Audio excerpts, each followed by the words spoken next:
The phone shattered the silence at 2:47 a.m. Marcus Ghost Wheeler grabbed it, heart already pounding. His sister's voice, the sister who vanished 3 years ago, cut through static like shattered glass. "Marcus, if I don't make it through tonight, take my twins. Promise me." Gunshots exploded through the speaker. A baby screamed, then nothing but dead air. Ghost was already pulling on his boots, hands shaking, mind racing. His sister was alive. She had children, and someone was trying to kill her. Before we continue this incredible story, tell us, where in the world are you watching from? Drop your city in the comments, and if these stories move you, please subscribe and stay with us until the very end.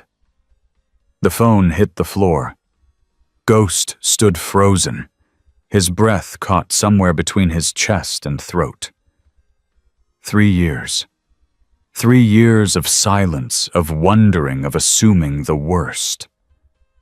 And now Sarah's voice echoed in his skull, like a gunshot that wouldn't fade.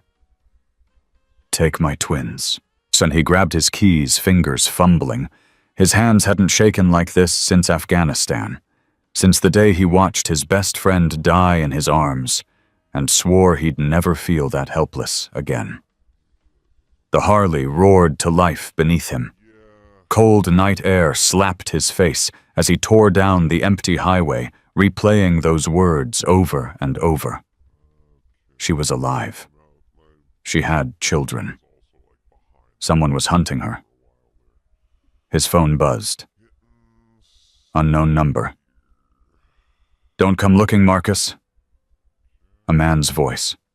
Smooth. Controlled. "Your sister made her choice. Walk away while you still can." Ghost's jaw tightened. Who is this? Someone who knows exactly where you are right now. Someone who knows you're riding a 2019 Street Glide wearing that ridiculous leather jacket with the faded eagle patch. Someone who could end this conversation permanently if he wanted to. Ghost's eyes darted to his mirrors. Nothing but darkness. "Here's what's going to happen," the voice continued. "You're going to turn around. You're going to forget this phone call ever happened. And you're going to live a long, quiet life pretending your sister never existed. And if I don't," the man laughed softly, "then you'll understand why she's running, and you'll wish you'd listened." The line went dead. Ghost didn't slow down. If anything, he pushed the Harley harder, the engine screaming beneath him. Whoever that was, they'd just made one critical mistake. They'd confirmed Sarah was still alive. The Iron Halo Clubhouse sat at the end of a dirt road that hadn't seen maintenance since the Reagan administration. Ghost killed his engine at the gate, staring at the building he'd sworn he'd never enter again. 3 years ago, he'd walked away from the hellsangels, walked away from his brothers, his patch, his entire identity. The incident at the warehouse had broken something inside him, the moment when following orders meant watching a man beg for his life. He'd made a choice that night. The wrong choice. Now he needed the very men he'd abandoned. The door swung open before he could knock. Diesel stepped out, older now, grayer, a new scar running from his ear to his chin. His eyes went wide. "Ghost, I need to see Preacher." Diesel didn't move.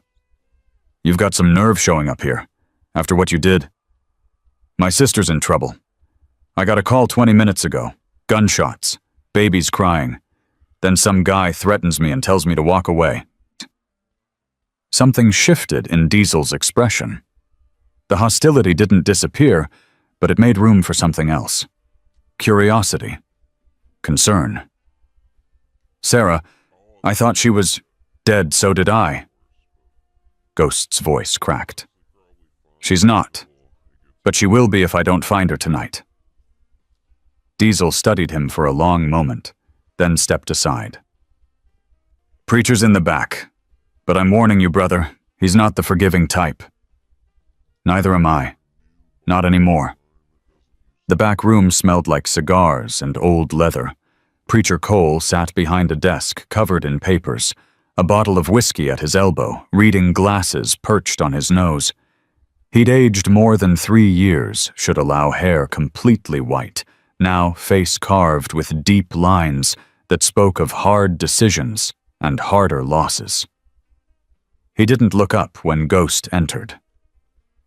"Marcus Wheeler, the man who walked away."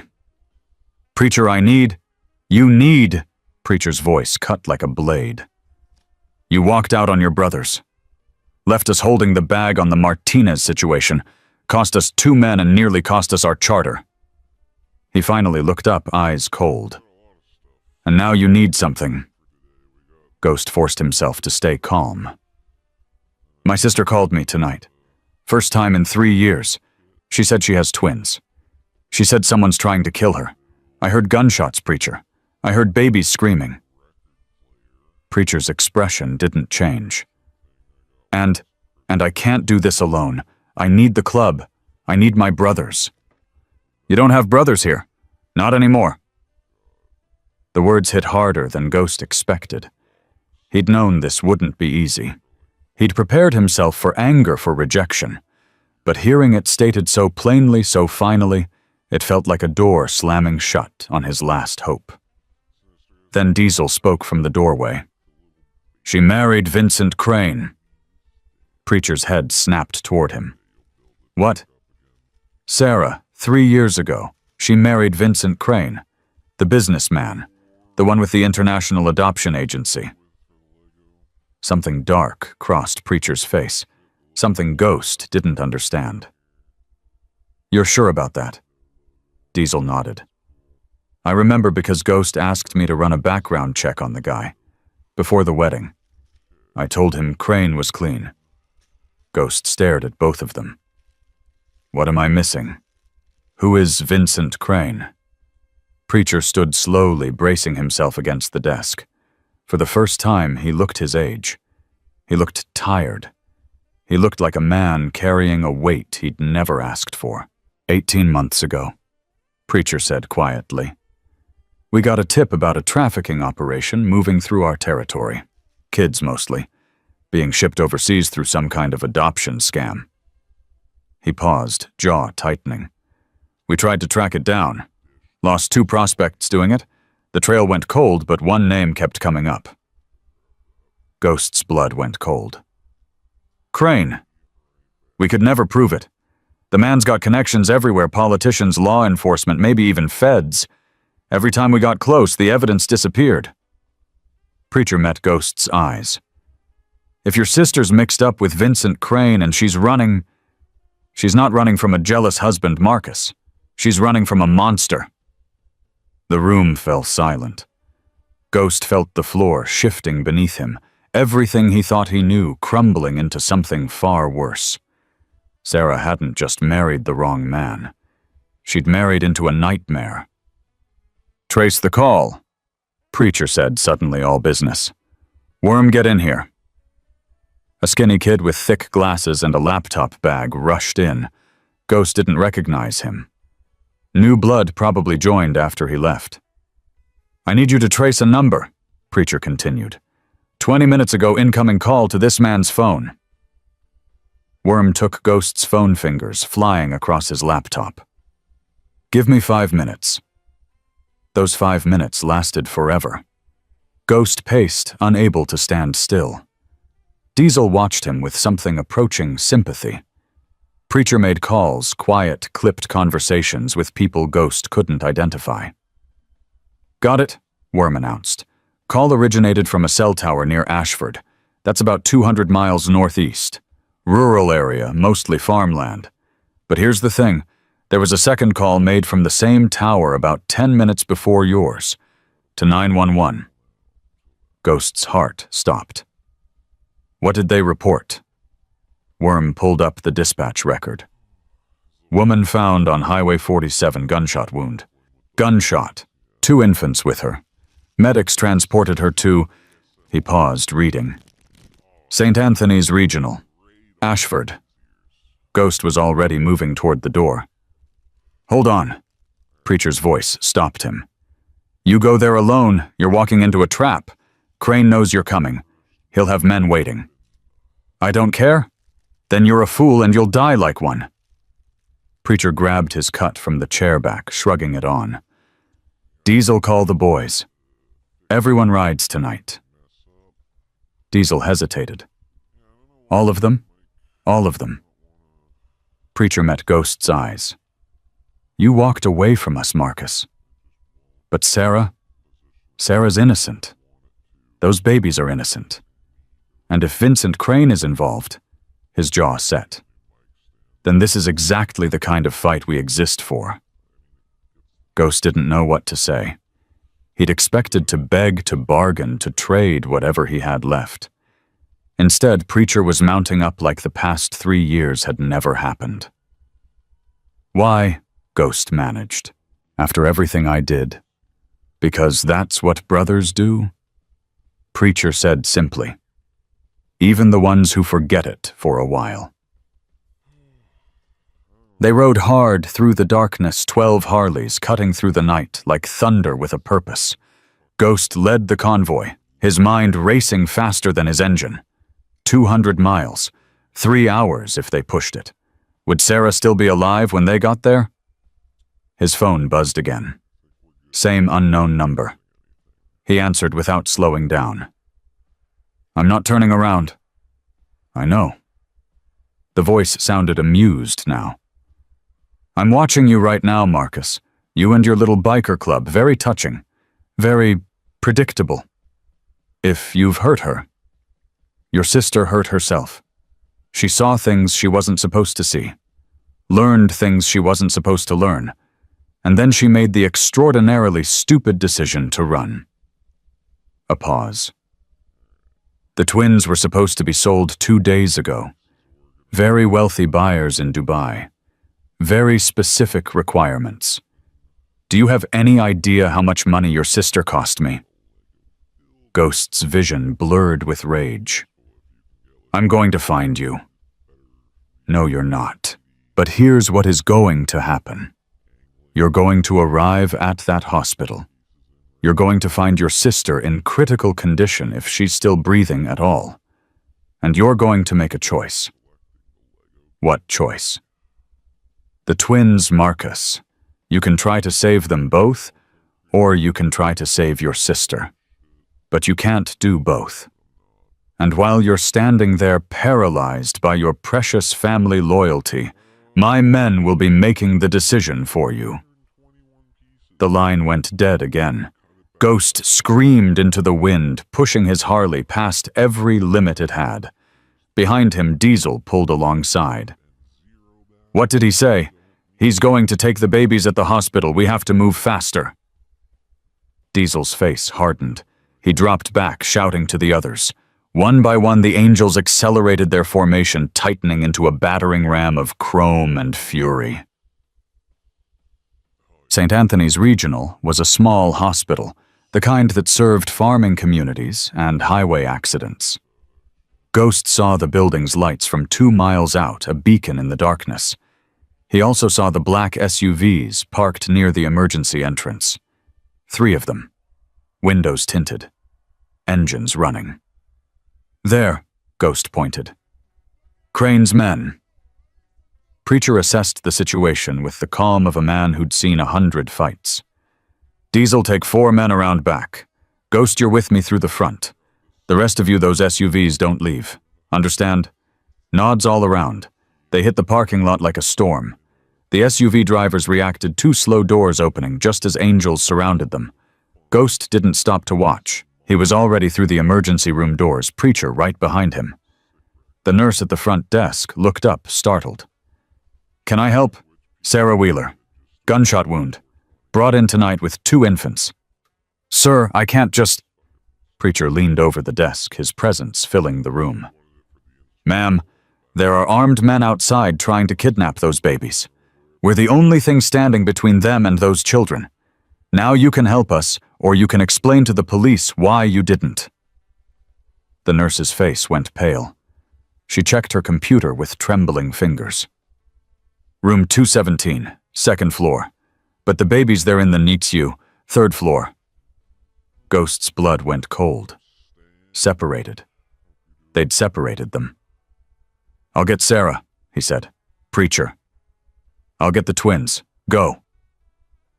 They split at the elevator. Ghost took the stairs 2 at a time, his boots thundering on linoleum. Second floor, room 217. He burst through the door and stopped. Sarah lay in the hospital bed, pale as the sheets beneath her. Tubes ran from her arms.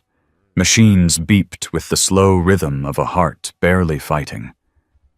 But her eyes, God, her eyes were open. And they found his immediately. Marcus. Her voice was a whisper. You came.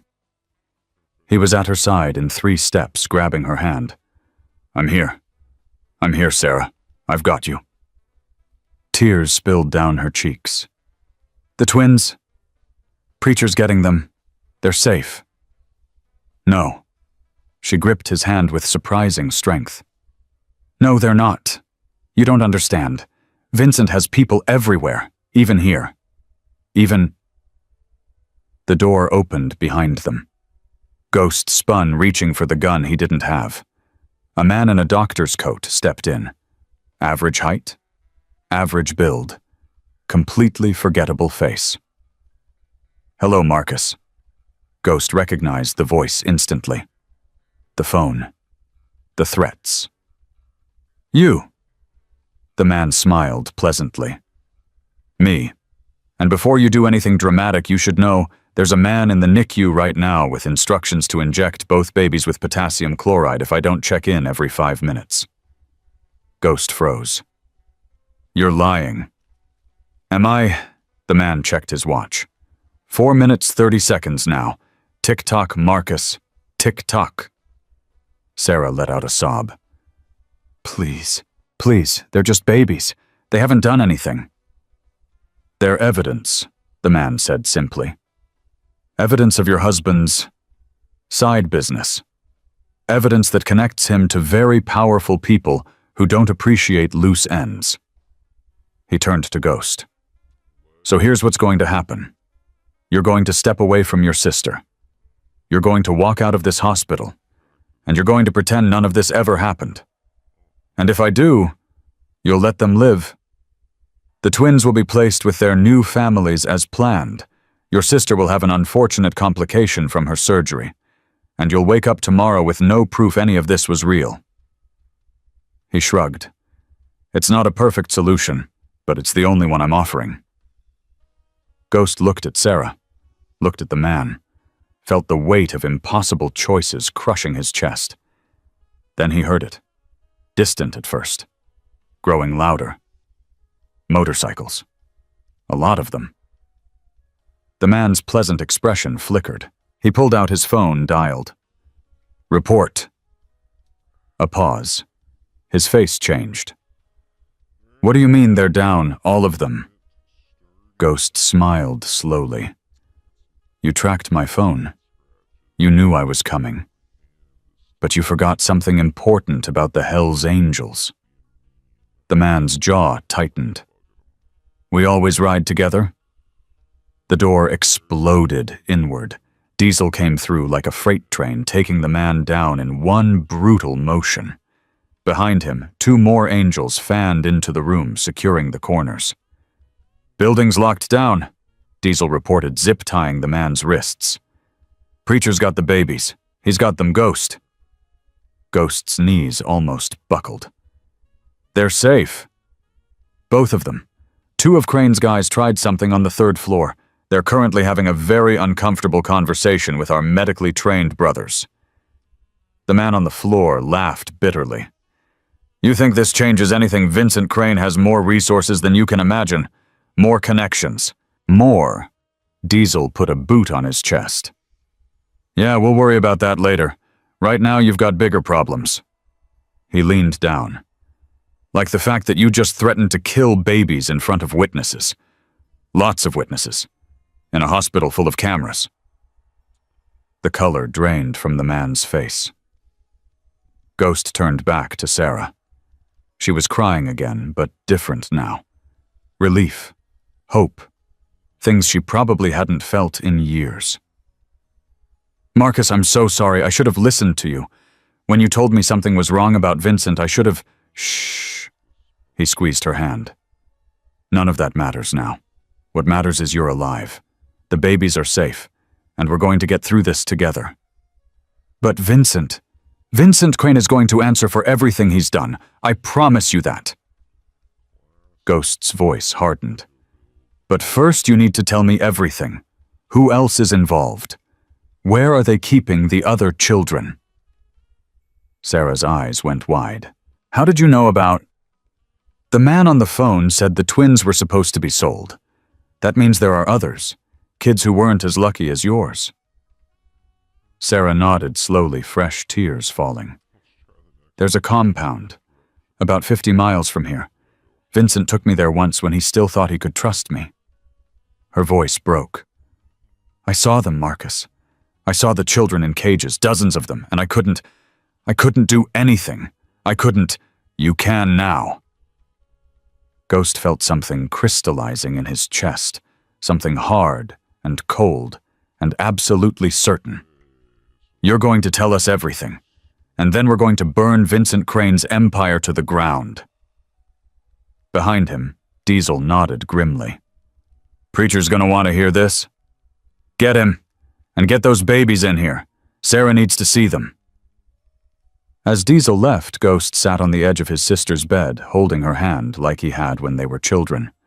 When their father drank too much. When their mother cried in the kitchen. When the world seemed too big and too cruel for two kids from nowhere. "I thought I lost you," he whispered. "You almost did." Sarah's fingers tightened around his. "Every day for 3 years I thought about calling you.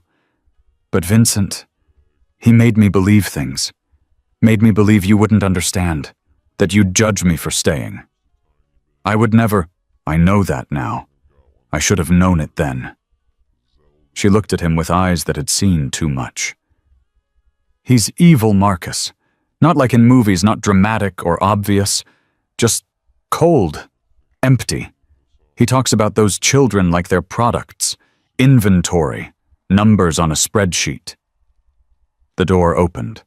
Preacher walked in carrying 2 small bundles wrapped in hospital blankets. His weathered face had softened in a way Ghost had never seen before. "Someone wants to meet their uncle," he said quietly. He placed the twins in Sarah's arms. She gasped, clutching them close, tears streaming freely now. The babies stirred, making small sounds that filled the room with something like hope. Ghost looked at them. 2 tiny faces. 2 tiny futures. Lives that had almost been sold to the highest bidder before they'd even learned to speak. "What are their names?" he asked. Sarah smiled through her tears. "I never got to name them. Vincent had already—" She stopped, her expression changing. "But he doesn't get to decide anything anymore. Does he?" "No, he doesn't." Sarah looked at her children for a long moment. "Hope," she said finally, touching the first baby's cheek. "And Maya." Ghost felt something shift inside him, something he thought he'd lost a long time ago. "Hope and Maya," he repeated. "I like it." Preacher cleared his throat. "Hate to interrupt the moment, but we need to move. Crane's going to know something went wrong. If he's as connected as we think, he'll have law enforcement here within the hour." "We can't move Sarah," Ghost said. "She's too hurt." "Then we fortify this room, and we start making calls." Preacher's eyes hardened. "I know people. People who've been looking for a way to take Crane down for years. If Sarah's willing to talk, if she can point us toward that compound." "I'll talk," Sarah said immediately. "I'll tell you everything. Every name, every location, every buyer I can remember." Her voice steadied. "I spent 3 years too afraid to speak. I'm not afraid anymore." Ghost looked at his sister, this woman who'd survived things he couldn't imagine, who'd run through the night with 2 newborns in her arms, who'd made one desperate phone call, hoping against hope that her brother would answer. "Then let's begin," he said, "because we've got a lot of work to do. And Vincent Crane's clock is ticking." Outside the window, the first gray light of dawn crept across the horizon. A new day was coming, and with it, a reckoning. Sarah's voice was steady now, even as her hands trembled around the twins. "Vincent never let me see the full operation, but I know it starts with the adoption agency, Bright Horizons International. Sounds beautiful, doesn't it?" Ghost sat forward. "Keep going. Couples apply to adopt, desperate people. They pay $50,000–$60,000, sometimes more." Sarah paused, swallowing hard. "But only about half those children actually go to families. The rest go somewhere else." Preacher exchanged a look with Diesel.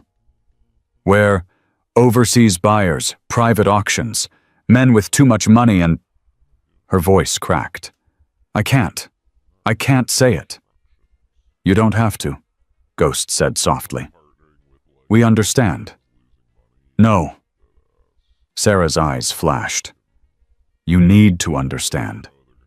You need to know exactly what kind of monster you're dealing with." She took a shaky breath. "I found the records 6 months ago. Vincent's real books. Over 200 children in 5 years. Shipped to 12 different countries. Sold like furniture." The room went silent. Even the machines seemed to hold their breath. Diesel spoke first.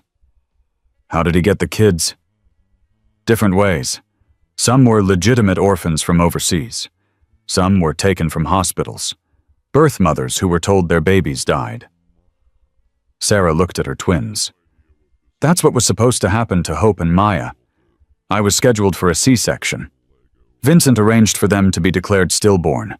I'd wake up empty and he'd tell me how sorry he was." Ghost felt sick. "How did you find out?" "I heard him on the phone, 3 days before my due date. He was confirming the pickup, talking about specifications, hair color, eye color." Tears spilled down her cheeks. "He was selling my children, Marcus. Our children. And he sounded so casual about it. So you ran." "I didn't have a choice. I grabbed what I could, took his spare keys, and drove until I couldn't anymore." She laughed bitterly. "I made it 200 miles before I went into labor on the side of the highway. Called 911 from a gas station. Thought I was safe. His men found you anyway. They always find you. Vincent has people everywhere. Police hospitals, government offices." Sarah's grip tightened on the babies. "That's why I called you. Because you're the only person in the world he doesn't own." The door opened. Worm rushed in, laptop clutched to his chest. "We've got a problem." Preacher turned. "What kind?" "I've been monitoring local communications. Sheriff's Department just dispatched 6 units to this hospital. They're claiming there's a hostage situation."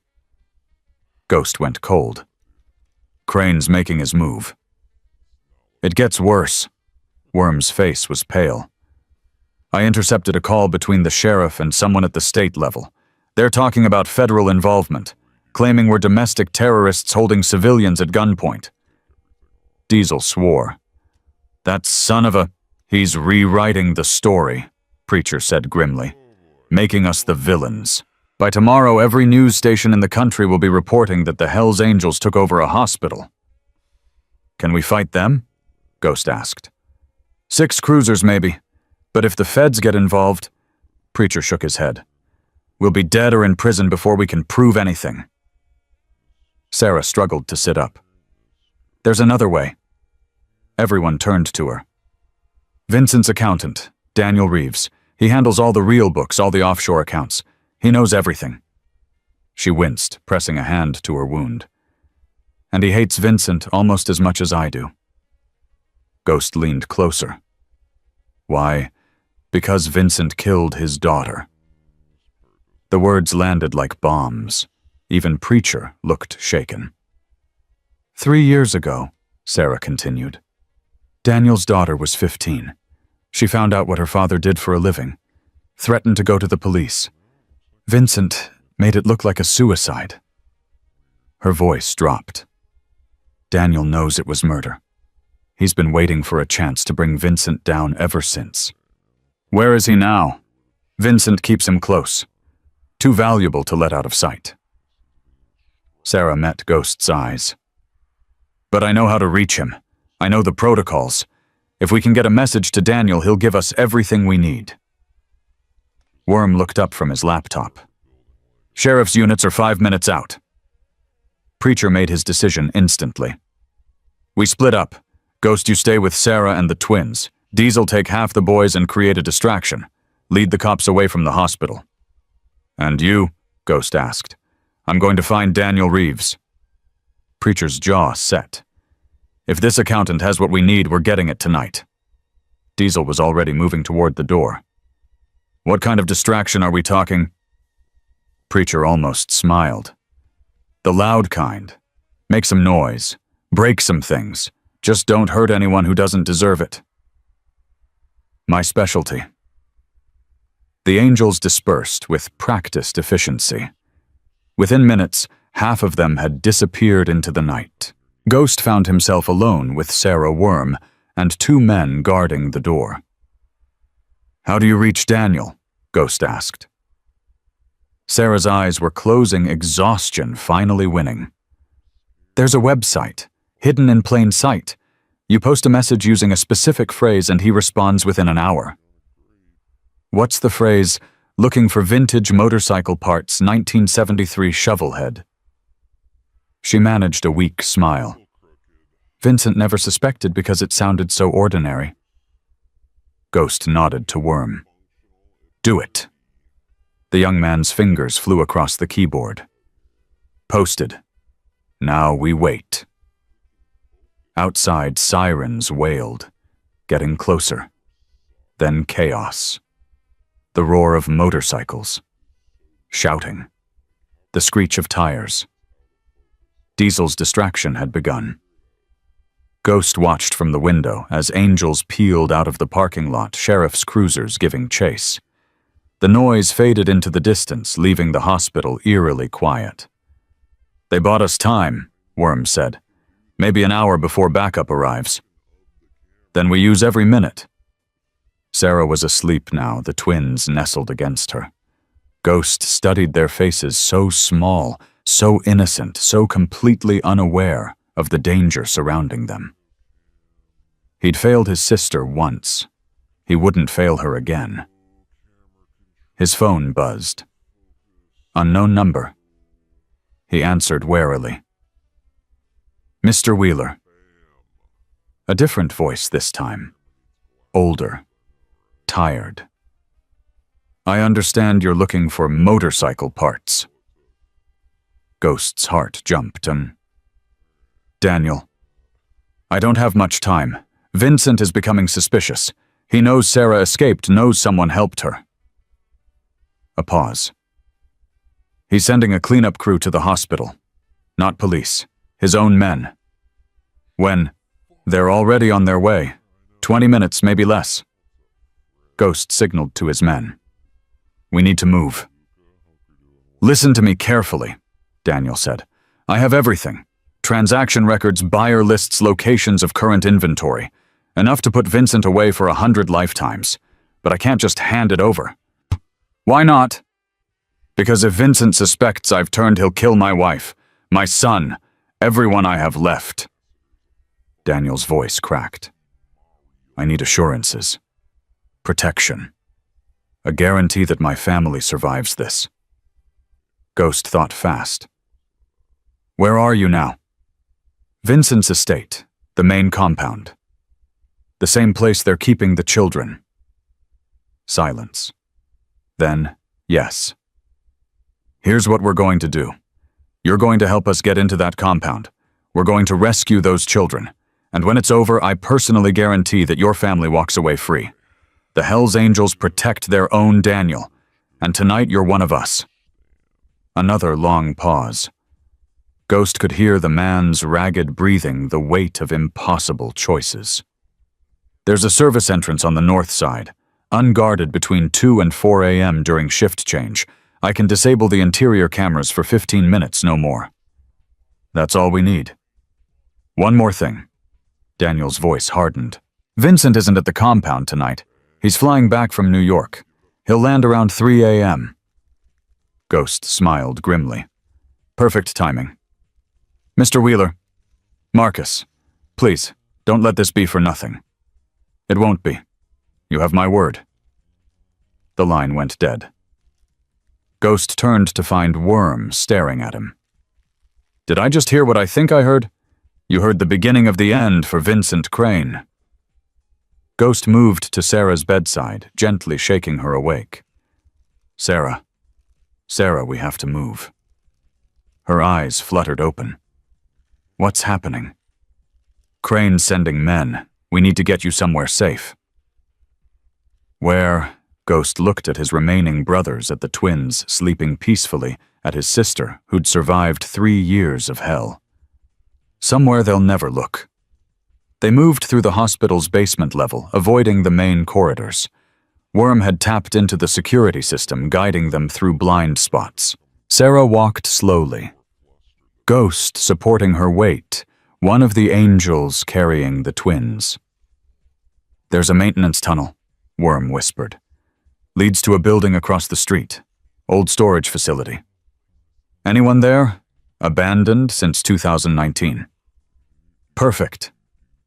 They emerged into cold night air, crossing quickly to the darkened building. Inside, Ghost found a relatively clean corner spreading blankets they'd grabbed from the hospital. Sarah sank down, reaching for her babies. I can't believe this is happening. It's happening, Ghost said, and it's going to be over soon. How can you be sure?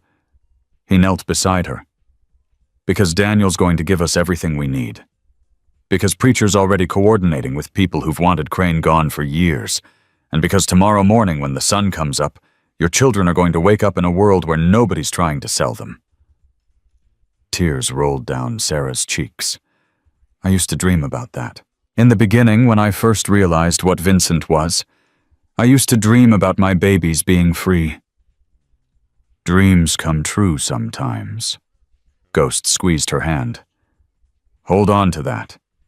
His phone buzzed. Preacher. We've got Daniel's files. All of them. This is bigger than we thought, Ghost. We're talking senators, judges, CEOs. Some of the biggest names in the country. How long before we can move on the compound? I'm coordinating with Agent Reyes at the FBI. The honest part of the FBI, anyway. She's been building a case for 2 years, with Daniel's evidence. Preacher exhaled. We can hit them tonight. What about the children? Sarah said there were dozens at the compound. We're going to need more than just us.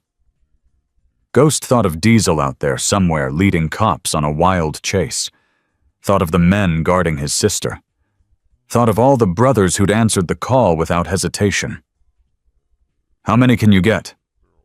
Every angel in 3 states if I make the right calls. Then make them. There's something else. Preacher's voice dropped. Daniel told me about the auction. Ghost's blood chilled. What auction? Tomorrow night. 47 children sold to the highest bidders. International buyers flying in from Europe, Asia, the Middle East. Preacher paused. If we don't hit that compound tonight, those kids disappear forever. Ghost looked at Sarah, at Hope, and Maya sleeping in her arms. 47 children. 47 families destroyed. 47 lives sold to monsters. We hit them tonight. Rafe's bringing reinforcements from Nevada. Diesel should be clear of the cops within the hour. We rally at the old sawmill 2 miles south of Crane's property. Preacher's voice hardened. This ends now, Ghost, one way or another. One way or another. Ghost hung up his mind, already racing through scenarios. Sarah watched him with frightened eyes. "You're going after them." "I have to. I know." She reached out, touching his face. "I know you do. Just come back, please. Those babies need their uncle." Ghost looked at Hope and Maya, so small, so fragile, their whole lives ahead of them. "I'll come back," he said. "I promise." He left 2 men with Sarah instructions clear: protect them with your lives. Then he was on his Harley, riding hard toward the sawmill, toward the fight that had been building since that phone call shattered his night. The compound was massive. Even from 2 miles away, Ghost could see the lights glowing against the darkness. Preacher had gathered nearly 40 angels, their bikes lined up like an army preparing for war. "Daniel's intel checks out," Preacher said, spreading a hand-drawn map across a truck hood. "Main building here. That's where they keep the children. Guard stations here, here, and here. Service entrance on the north side, just like he said." Ghost studied the layout. "How many men?" 30, maybe 40. Well-armed, well-trained. These aren't street thugs. Crane hires ex-military. "So do we." Preacher nodded grimly. "We go in hard and fast. 2 teams. First team secures the children. Second team neutralizes the guards and holds the perimeter until the feds arrive." "When do they get here?" 30 minutes after we breach. Agent Reyes needs us to confirm the children are there before she can move." "Bureaucracy." Preacher spat the word like a curse. Diesel rode up, covered in dust. "Sorry I'm late. Had to lose 3 county sheriffs and a very angry helicopter." Ghost almost smiled. "Glad you could make it." "Wouldn't miss this for the world." Diesel cracked his knuckles. "So we're really doing this, taking down Vincent Crane. We're really doing this." The angels gathered around, faces hard with determination. These men had done terrible things in their lives. They'd broken laws, broken bones, broken every rule society tried to impose. But tonight, they were something different. Tonight, they were saviors. Preacher raised his voice. "Listen up. In that compound there are children, babies, kids who've been stolen from their families and caged like animals. Some of you have kids of your own. Some of you were kids in bad situations once. Tonight we're the ones who answer when nobody else will." Murmurs of agreement rippled through the crowd. "We move in 15 minutes. No mercy for the guards, no hesitation. But those children come out safe. Every single one. That's not negotiable." Ghost stepped forward. "One more thing. Vincent Crane lands in an hour. If everything goes right, he's walking straight into a trap. If it goes wrong," he paused, "well then we make sure he doesn't walk anywhere ever again." Engines fired in unison. The sound rolled across the empty fields like thunder before a storm. Ghost mounted his Harley thoughts, turning to Sarah, to Hope and Maya, to the 200 children who'd already been lost, and the 47 who still had a chance. Some fights you choose, others choose you. This one had chosen him the moment his phone rang at 2:47 a.m., and he was going to see it through to the end. The convoy moved out, chrome gleaming under starlight. Ahead, the compound waited. Inside those walls, children slept in cages, waiting for someone to save them. Tonight, the hellsangels would answer that call. The north fence came into view. Ghost signaled the convoy to halt. "Daniel kills the cameras in 3 minutes," Preacher said quietly. "We breach on my mark." Ghost checked his weapon. Diesel did the same. Down the line, 40 men prepared for war. 2 minutes, 1 minute, 30 seconds. Go. They moved like shadows with purpose. The fence gave way without a sound. Ghost slipped through, first weapon raised, heart hammering against his ribs. Behind him, Diesel and 6 others followed in practiced silence. Preacher led the second team toward the east side, their shadows swallowed by darkness. 15 minutes. That's all Daniel could give them before the cameras came back online. Ghost counted his steps. 50 yards to the first building, 20 seconds of exposure, an eternity when you're walking into hell. A guard rounded the corner. Ghost grabbed him before he could shout, one hand over his mouth, the other pressing a blade to his throat. "How many children?" Ghost whispered. The guard's eyes went wide with terror. "How many? 47, the man stammered. "Building C, basement level." "Where are the other guards?" "Main house, waiting for—" He stopped. Ghost pressed harder. "Waiting for what?" "The boss. Crane. He's coming tonight. Special inspection before the auction." Ghost's blood ran cold. Daniel said Crane wouldn't arrive until 3 a.m. It was barely past midnight. "When?" "Already here. Landed an hour ago. He's in the main house with—" A radio crackled on the guard's belt. "Team 7 report. Team 7, do you copy?" Ghost looked at Diesel. "We're made," Diesel muttered. Ghost knocked the guard unconscious and grabbed the radio. "Team 7 here. All clear." Static. Then, "Confirm your position, Team 7. Voice authentication required." Damn. "Preacher, we've got a problem." Ghost spoke into his earpiece. "Crane's already here. They know something's wrong." "I heard. We're 30 seconds from the children's building. Can you buy us time?" Ghost looked at his men. 7 angels against God knew how many guards.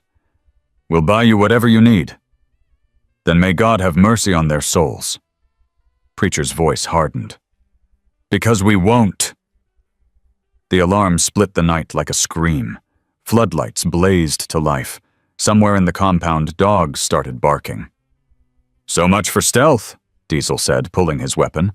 Ghost was already moving. "Building C, now!" They ran.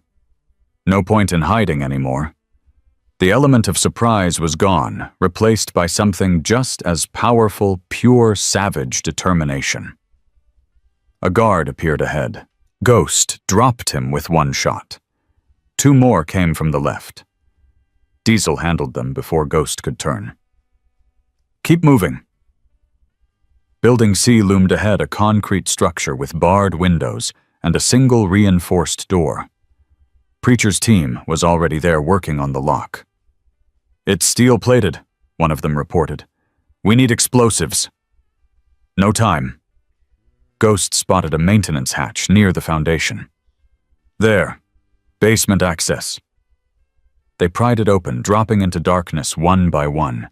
The smell hit Ghost immediately, sweat, fear, and something worse. The stench of children who'd been kept too long in too small a space. "Jesus Christ," Diesel breathed. The basement stretched before them, lit by bare bulbs. And there, in row after row of chain-link enclosures, were the children. Dozens of them.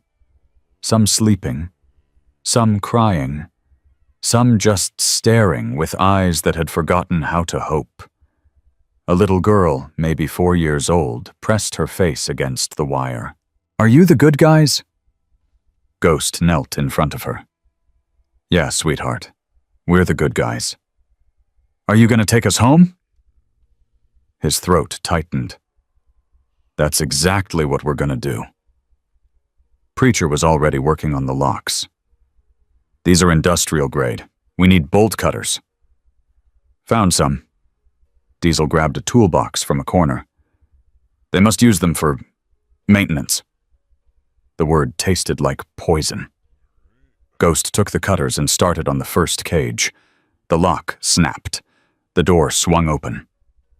A boy, maybe 8, tumbled out and wrapped his arms around Ghost's leg. "Thank you, thank you, thank you. It's okay. You're safe now. You're safe." One by one, they freed the children. 47 in total, just as the guard said. Ages ranging from infants to early teens, all terrified, all grateful, all alive. "We need to move them out," Preacher said. "The feds are 20 minutes away." There's a loading dock on the south side, Daniel's voice crackled through Ghost's earpiece. It's clear. I made sure of it. Copy that. Ghost turned to his men. Form a perimeter. We're walking these kids out of here. They started moving children clustered between angels like precious cargo. The older ones helped carry the younger. A teenage girl held an infant she'd apparently been caring for since they were both taken. What's your name? Ghost asked her. Maria. This is Lily. They took her from a hospital in Phoenix. How long have you been here? 7 months? Her voice was steady, far too adult for her years. I stopped counting after the first auction, when they separated me from my brother. Ghost felt something crack inside him. Your brother, they sold him, I don't know where. We're going to find him, I promise. She looked at him with eyes that had learned not to trust promises. That's what they all say. I'm not them. They emerged into the night, the loading dock just ahead. For a moment, Ghost allowed himself to hope. The children were safe. The feds were coming. It was almost over. Then the shots started. Contact east side. Guards poured from the main house, weapons blazing. Angels returned fire, but they were exposed, caught in the open with children between them. Get them down! Ghost screamed. The kids dropped, some crying, some eerily silent. Maria threw herself over Lily, shielding the infant with her body. We need cover, Diesel shouted. The trucks! Preacher pointed to a row of transport vehicles near the dock. Get them behind the trucks. They moved in chaos, carrying children, dragging them, doing whatever it took to get them out of the line of fire. Bullets tore through the night. Someone screamed. Ghost looked back to see one of his brothers fall, clutching his shoulder. Bulldogs hit. Keep moving. Keep them moving. They reached the trucks, piling children into the cargo areas, using the vehicles as shields. The gunfire intensified, then suddenly stopped. A voice echoed across the compound, amplified by speakers. Mr. Wheeler. Ghost's jaw tightened. I know you can hear me. I must say I'm impressed. Breaking into my compound, freeing my inventory, it takes a certain kind of audacity. Vincent Crane. But here's the thing about audacity, Mr. Wheeler. It only works when you have an exit strategy. Ghost peered around the truck. The guards had formed a perimeter around the dock, cutting off every escape route. You have something that belongs to me, Crane continued. Those children represent significant investments. My clients are expecting delivery tomorrow.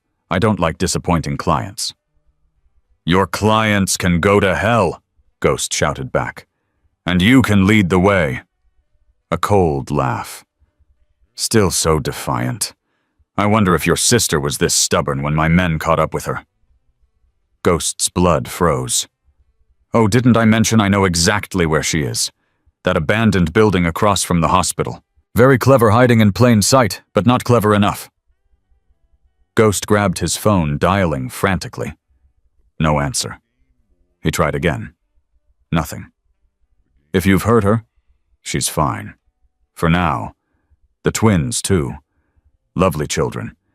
I imagine they'll fetch a premium price given their unique story. Crane's voice hardened. Here's my offer. You have exactly 5 minutes to surrender yourself and release my property. Do that, and your sister lives. Refuse, and she watches her babies die before she does. The line went dead. Ghost stood frozen, his mind racing. Sarah. Hope. Maya. Crane had them. Crane had them all. What do we do? Diesel asked. Ghost looked at the children huddled behind the trucks. 47 souls counting on him. Then he thought of 2 tiny faces, his sister's desperate eyes, the promise he'd made. Worm. He spoke into his earpiece. Tell me you're still with my sister. Static. Then, Ghost. They came out of nowhere. 6 men heavily armed. We tried to fight, but Are they alive? A pause that lasted forever. Yes, they're alive. Crane's men took them, but they're alive. Ghost exhaled. Still breathing. Still a chance. Where did they take them? I don't know. They put them in a helicopter. I managed to tag one of the vehicles before they knocked me out. Worm coughed. Tracker's still active. They're heading northwest toward Chun. The compound Ghost finished. He's bringing them here. Why would he do that? Insurance. He knows we won't leave without them. Preacher appeared at his side. Ghost, we can't wait. The feds are 15 minutes out. If we're still here when they arrive, I know. So what's the call? Ghost looked at the children. At his brothers. At the sky, where a helicopter was probably carrying his family to their doom. He made his decision. Diesel, take half the men.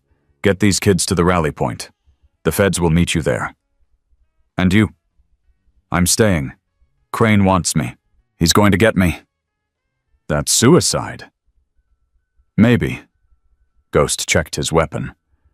But I'm not leaving my sister. I'm not leaving those babies. Preacher stepped forward. Then you're not going alone. Preacher, shut up. The old man's eyes were fierce. I told you before, that's what brothers do, even the stubborn ones who don't know when to ask for help. Diesel nodded slowly. I'll get the kids out, but I'm coming back. You hear me? Don't you dare die before I get back. Wouldn't dream of it. The angels split up. Diesel led the children toward the south gate, away from Crane's men. Ghost Preacher and 8 others melted into the shadows, working their way toward the main house. The helicopter should land in about 10 minutes, Worm reported through the earpiece. Helipad's on the roof of the main building. Then that's where we're going.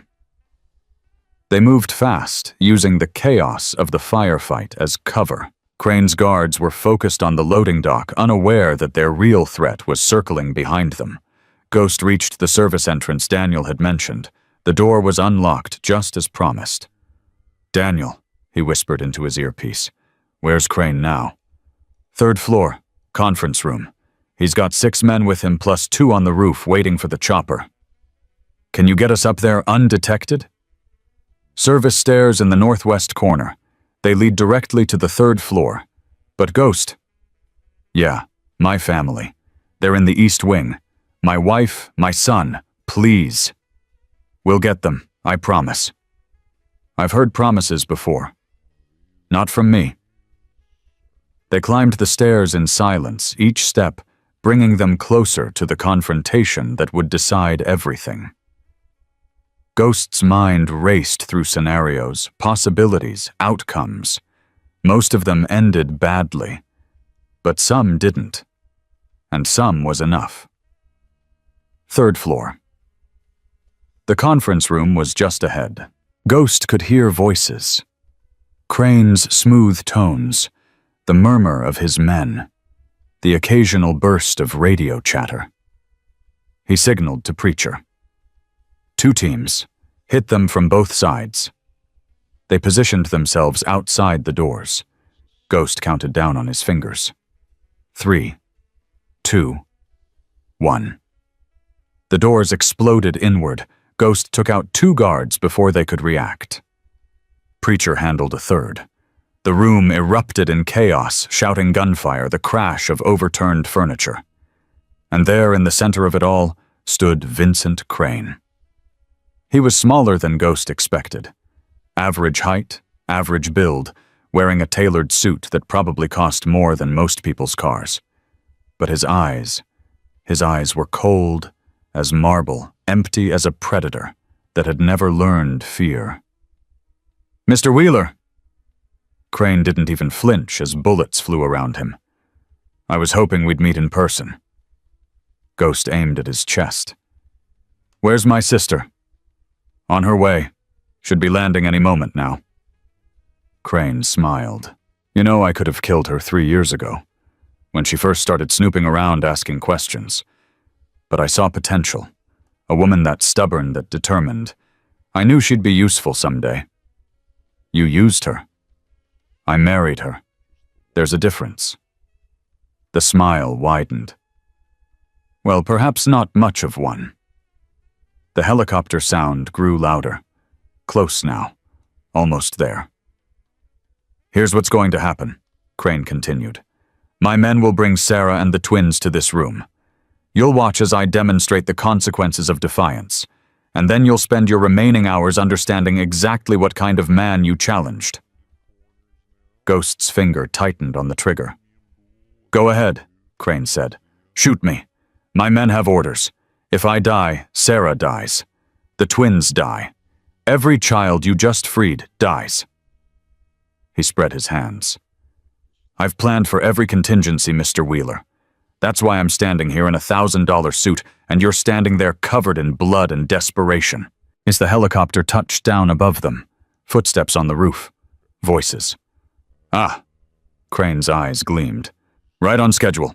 The door opened. 2 guards entered, dragging Sarah between them. She was barely conscious, blood on her temple, her hospital gown torn. Behind them, another guard carried the twins, one in each arm, crying softly. Marcus, Sarah whimpered. I'm sorry. I'm so sorry. Ghost's gun never wavered. Let them go. I don't think so. Crane took the twins from his guard, holding them with casual indifference. Such beautiful children. I really am sorry it's come to this. They would have brought excellent prices. If you hurt them, you'll what kill me? Crane laughed. We've covered that. Try again. Ghost's mind raced. There had to be something, some angle, some way out of this nightmare. Then he saw it. Daniel Reeves, standing in the corner, a gun in his shaking hands. Their eyes met. And in that moment, Ghost understood. You're right, Ghost said slowly, lowering his weapon. You've won. I can't stop you. Crane's eyebrows rose. A sensible conclusion. But there's something you forgot. Oh. You forgot about the man who's been waiting 3 years to kill you. Crane turned, confusion flickering across his face. He saw Daniel. Saw the gun. Daniel. What are you? This is for Rebecca. Daniel's voice was steady. For my daughter. For every child you ever sold. The shot echoed through the room like thunder. Crane staggered back, eyes wide with disbelief. He looked down at his chest, at the blood spreading across his $1,000 suit. You can't. I just did. Crane fell. The twins tumbled from his arms. Ghost dove, catching them before they hit the floor. Sarah screamed. And then everything happened at once. Crane's guards opened fire on Daniel. Ghost's men returned fire on the guards. Bodies fell. Glass shattered. Somewhere in the chaos, Preacher took a bullet to the leg, but kept fighting. Ghost shielded the twins with his body, crawling toward Sarah.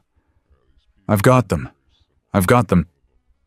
She reached for him, for her children, tears streaming down her face. Marcus? A guard appeared above them, gun raised. The shot came from behind. The guard dropped. Diesel stood in the doorway, weapon smoking. Told you I'd be back. The remaining guards surrendered within minutes. They were outgunned, outmaneuvered, and their boss was bleeding out on the floor. The fight left them all at once like air from a punctured tire. Ghost knelt beside Sarah, placing the twins in her arms. They were crying, terrified, but unhurt. Alive. It's over, he whispered. It's finally over. Sarah clutched her children, sobbing. Is Vincent? Ghost looked at Crane's body. Daniel stood over it, gun still in his hand, face blank with shock. Yeah, he's gone. Good. Sarah's voice was raw. Good. Went sirens in the distance. The feds finally arriving. Ghost hoped they'd brought enough vehicles. There were a lot of children to save, a lot of monsters to arrest, a lot of stories to tell. Preacher limped over, blood soaking through a makeshift bandage on his thigh. Daniel's family. Being extracted now, Diesel reported. East Wing was clear.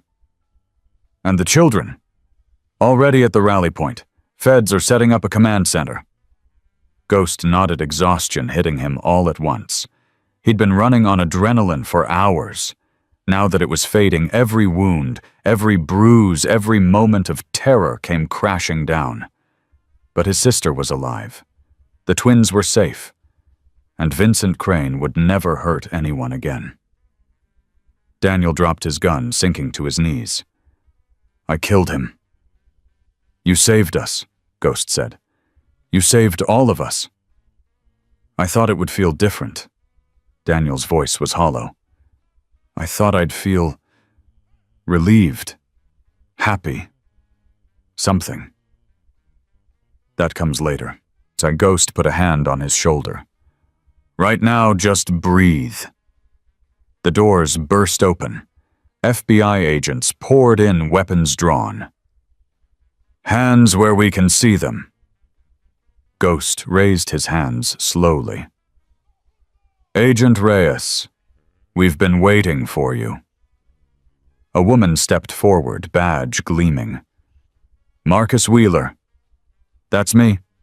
She looked around the room at the bodies, the blood, the man who'd built an empire on stolen children now lying dead in his own conference room.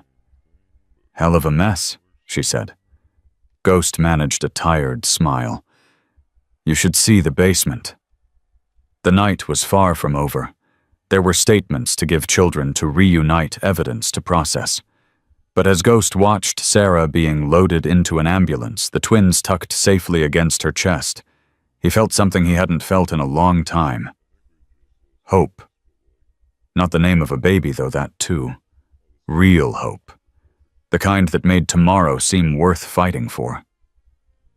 His phone buzzed. A text from a number he didn't recognize. Thank you. For everything. Daniel. Ghost typed back a simple reply. Thank you for pulling the trigger. He pocketed the phone and walked toward his brothers. There was still work to do. There was always more work to do. But tonight, they'd won. And sometimes that was enough. The hospital room was quiet, except for the steady beeping of monitors. Sarah slept with the twins nestled against her, their tiny chests rising and falling in perfect rhythm. Ghost sat in the corner watching them, unable to close his eyes. 3 days had passed since the raid. 3 days of interviews, statements, evidence reviews. 3 days of watching FBI agents catalog the horrors Vincent Crane had built over 5 years. 47 children rescued. 12 mothers freed from captivity. Over 200 names in Crane's files, children already sold, scattered across the globe like leaves in a storm. And it still wasn't over. Agent Reyes knocked softly before entering. She looked as exhausted as Ghost felt dark circles under her eyes, coffee stains on her sleeve. We have a problem, she said. Ghost didn't move. When don't we? Crane's network is bigger than we thought. The files Daniel gave us, they implicate people at every level. Senators, judges, Fortune 500 executives. She paused. And at least 2 people in my own agency. Ghost finally looked at her. FBI agents, deputy directors. They've been protecting Crane for years, burying investigations, destroying evidence. Reyes's jaw tightened.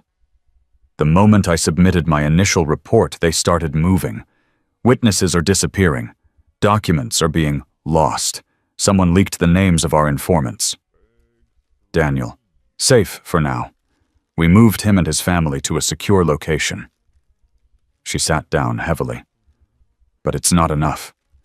These people, they're not going to let this go public. They have too much to lose. Ghost stood, every muscle protesting. What do you need? I need someone who can't be bought. Someone who isn't afraid of powerful enemies. She met his eyes. I need the hellsangels. Ghost almost laughed. You want outlaws to protect your investigation? I want people who actually give a damn about those children. People who've already proven they'll fight for them. Reyes leaned forward. In 48 hours, I'm presenting evidence to a federal grand jury. If that evidence survives, Crane's entire network goes down. Politicians, businessmen, the people in my agency who covered for him, all of them. And if it doesn't survive, then everything we did was for nothing. The children we saved will be the last. The network will rebuild more careful this time, more hidden. Her voice cracked. And in 5 years we'll be having this conversation about the next Vincent Crane. Ghost thought of Hope and Maya sleeping peacefully. Thought of Maria, the teenage girl who'd protected baby Lily for 7 months in captivity. Thought of all the children still missing, still lost, still waiting for someone to find them. What exactly do you need us to do? Reyes handed him a folder. There are 3 key witnesses scheduled to testify. Without them, my case falls apart. I need you to keep them alive until they reach that courtroom. Ghost opened the folder. 3 names. 3 photographs. 3 targets. Daniel Reeves is the first, Reyes continued. He's got the financial records, the offshore accounts, the money trail. Without him, we can't prove the scope of the operation. Ghost nodded. Who else? Elena Martinez. She's a nurse who worked at a hospital connected to Crane's network. She documented everything: falsified death certificates, babies lost, during delivery mothers who asked too many questions. She's been hiding for 2 years. And the third, Reyes hesitated. The third is the most important, and the most dangerous. Ghost waited. Senator Richard Walsh. The name hit like a physical blow. Walsh was one of the most powerful men in Washington, chairman of the Judiciary Committee, rumored to be positioning for a presidential run. Walsh was one of Crane's clients, Reyes said quietly. He didn't just look the other way. He participated. We have records of 3 separate purchases. Ghost felt sick. He bought children. And when he found out we had evidence, he panicked, reached out through back channels. He's willing to testify against everyone else in exchange for immunity. You're letting him walk. I'm letting him talk. Reyes's eyes hardened. His testimony brings down 12 senators, 4 federal judges, and the 2 FBI deputies who've been sabotaging my investigation. Sometimes you have to let a wolf live to catch the rest of the pack. Ghost understood. He didn't like it, but he understood. When do we start? Now. Reyes stood. Daniel's safe house was compromised this morning. Someone tried to breach the perimeter. My team drove them off, but it was close. Where is he? I'll send you the coordinates. But Ghost... She grabbed his arm. These people play for keeps. They've already killed to protect themselves. They won't hesitate to kill again. Ghost looked at Sarah, still sleeping, the twins, safe in her arms. Neither will I. He found Preacher in the hospital cafeteria, leg wrapped in bandages, crutch leaning against the table. Diesel sat across from him, inhaling a plate of eggs. We've got work, Ghost said. Preacher looked up. I figured. You've got that look? What look? The one that says someone's about to have a very bad day. Ghost sat down and explained everything. The witnesses, the grand jury, the powerful people who wanted it all to disappear. Diesel whistled. Senator Walsh, the guy who's always on TV talking about family values. The same, and he bought kids, 3 that we know of. Diesel pushed his plate away, appetite gone. What kind of world are we living in? The kind where monsters wear suits and give speeches. Preacher's voice was grim. What's the plan? We split into 3 teams. Each team takes a witness. We keep them alive until they testify. And if someone tries to stop us? Ghost's eyes went cold. They won't try twice. Daniel Reeves was being held in a cabin 40 miles north of the city. Ghost took Diesel and 4 others riding hard through the morning mist. The coordinates led them to a narrow dirt road that wound through dense forest. They found the cabin surrounded by federal agents, or what looked like federal agents. Something felt wrong. Hold up. Ghost raised his fist, stopping the convoy. Diesel pulled alongside. What is it? Count the vehicles. Diesel squinted. 6. So, Reyes said she had a 4-man team protecting Daniel. Why are there 6 vehicles? The answer came in gunfire. One of the agents near the cabin suddenly turned firing on his colleagues. 2 went down before anyone could react. It's a hit. Ghost gunned his engine. Move. They roared toward the cabin, weapons drawn. The fake agents turned to face them, surprised by the sudden assault. Ghost took out the first one with a clean shot. Diesel handled the second, but more were coming from the trees. A second team hidden until now. They planned an ambush, Diesel shouted. Keep them busy, I'm getting Daniel. Ghost crashed through the cabin door, finding chaos inside. Daniel was on the floor, hands over his head, a dead agent beside him. Get up. We're leaving. They killed them. They killed everyone. Not everyone. Move. Ghost dragged Daniel toward the back door, bullets splintering wood around them. Outside, the angels were holding their ground, but they were outnumbered. Preacher, I need extraction. North side of the cabin. Copy 2 minutes. 2 minutes might as well be 2 hours. Ghost found a window, broke through it, and pulled Daniel into the forest.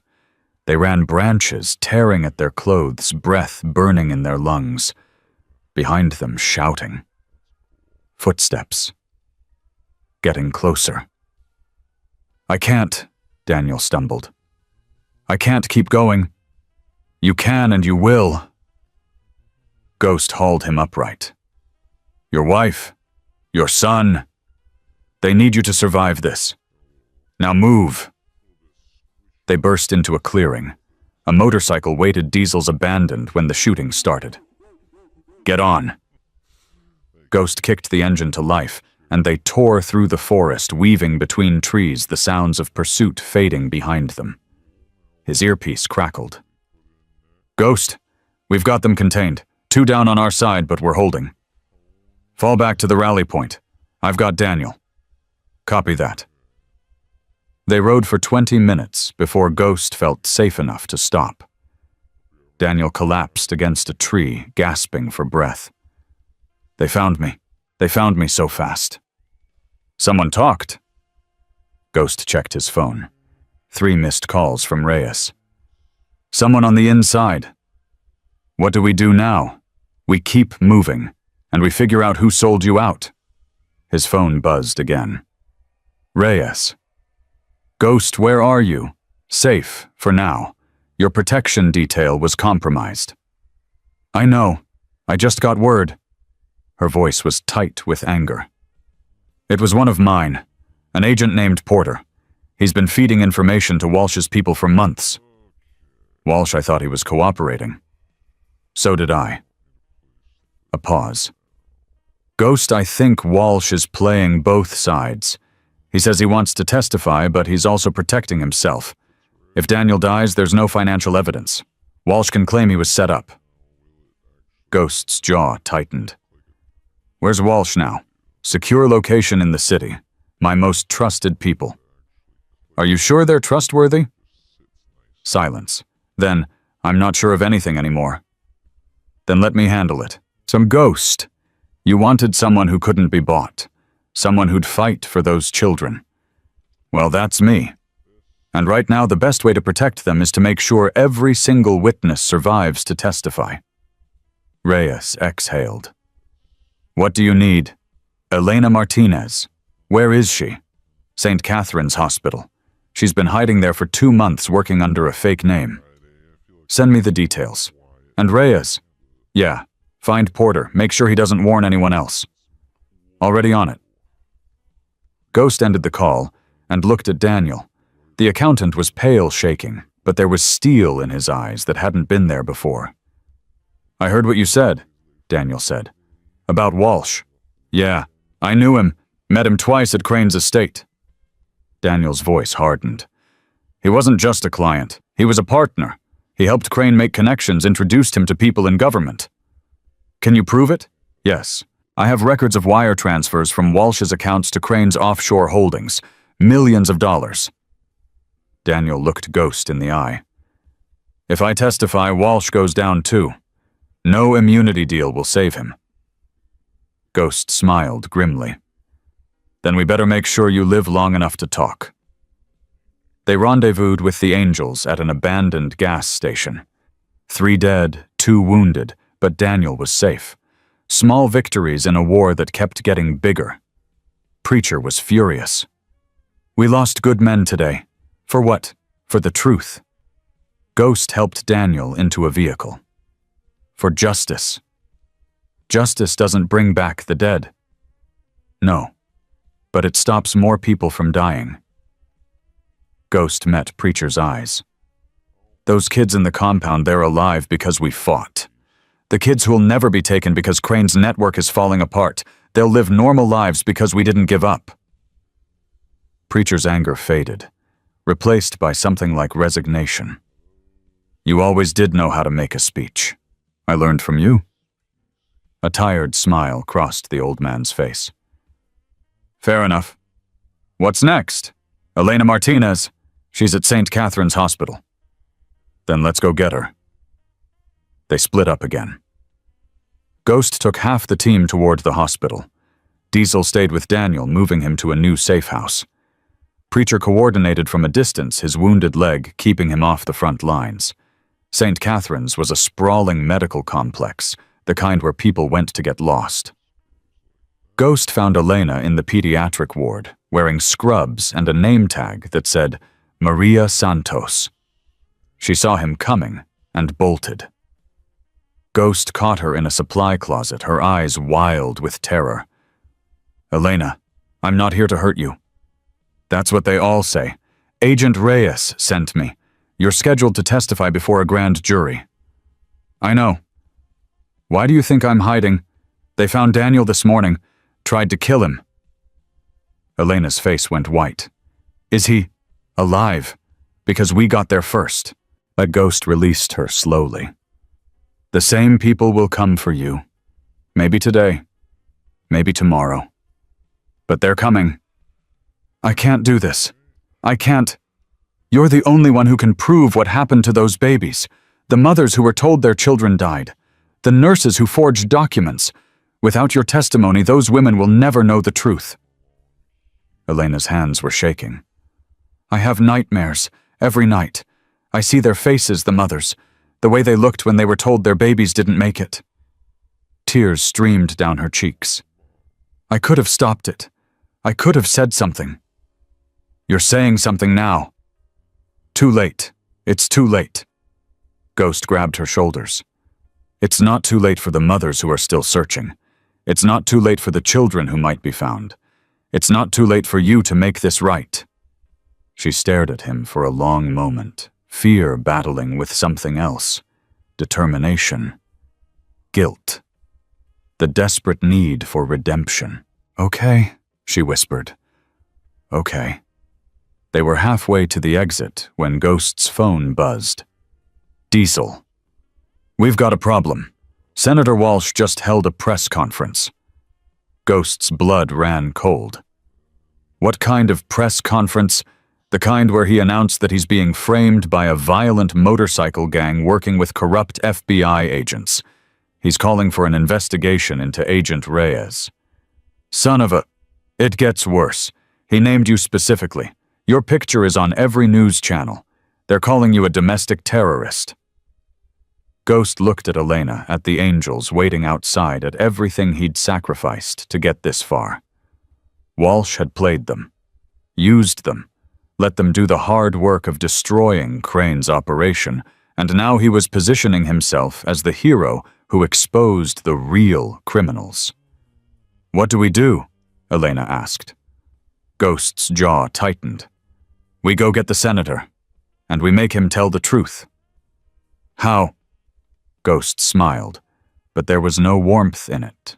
"By reminding him what happens to men who break promises to the hellsangels." His phone buzzed again. This time it was Preacher. "I saw the news. Walsh just signed his own death warrant." "I know. What's the play?" Ghost thought of Sarah and the twins, of the 47 children they'd saved, of Maria who'd protected baby Lily for 7 months, of every mother who'd been told her baby was dead. "We finish this," he said. "Tonight." "How? Walsh thinks he's untouchable. He thinks his money and his connections will protect him." Ghost's voice hardened. "He's wrong. The feds will be watching him. I'm counting on it. You have a plan. I always have a plan." Ghost looked at Elena at the hospital full of innocent people at the sky, darkening toward evening. "Call everyone. Every angel we've got. This ends now." He hung up and turned to Elena. "I need you to do something for me. Anything. I need you to call Senator Walsh. Tell him you want to make a deal." Elena's eyes widened. "What kind of deal? The kind where you meet him in person, tonight, just the two of you?" "He'll never agree to that." "He will if you offer him the one thing he wants more than anything." "What's that?" Ghost smiled. "Proof that he was set up. Fake evidence implicating Daniel Reeves as the real mastermind. Walsh gets to be the hero, the innocent victim of a vast conspiracy." "But that's a lie." "Walsh doesn't know that, and by the time he figures it out, it'll be too late." Elena stared at him. "You're going to trap him. I'm going to give him exactly what he deserves." The call took 5 minutes. Elena's hands shook the entire time, but her voice was steady. Walsh agreed to meet her at his private office alone at midnight. "He bought it," she said, hanging up. "Of course he did. Men like Walsh always think they're smarter than everyone else." Ghost checked his weapon. "That's why they always lose." The angels gathered at an abandoned warehouse on the outskirts of the city. 43 men and women, the largest force they'd assembled since the raid on Crane's compound. Ghost stood before them, feeling the weight of what he was about to ask. "Most of you know why we're here. Senator Richard Walsh just declared war on us. He's trying to destroy everything we've built, everything we've fought for. He thinks he can buy his way out of justice." Murmurs of anger rippled through the crowd. "Tonight we prove him wrong. Not with violence, not with threats, with truth." Ghost held up his phone. "Daniel Reeves has agreed to release all of his evidence to every major news outlet simultaneously. Financial records, wire transfers, photographs, everything that proves Walsh wasn't a victim. He was a customer." "What about Elena?" someone asked. "Elena is going to wear a wire into her meeting with Walsh. Every word he says will be recorded. And when he admits what he did, and he will, that recording goes straight to Agent Reyes and the grand jury." Preacher spoke up. "And if Walsh doesn't admit anything, he will." Ghost's eyes were cold. "Because men like Walsh can't resist bragging, can't resist explaining how clever they are. Elena's going to give him an audience, and he's going to tell her everything. And our role, we make sure nothing goes wrong. We surround that building and we ensure that Walsh's people can't interfere.